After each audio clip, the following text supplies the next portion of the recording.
জীবনের নিরাপত্তা, বাংলাদেশের মানুষের জীবনের নিরাপত্তা, সমাজের ন্যায় বিচার প্রতিষ্ঠার জন্য আমরা এক দফার সিদ্ধান্তে উপনীত হয়েছি।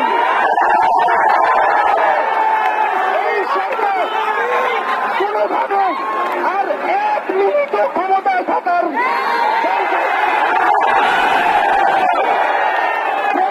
বলেছে গণভবনের দরজা খোলা আছে।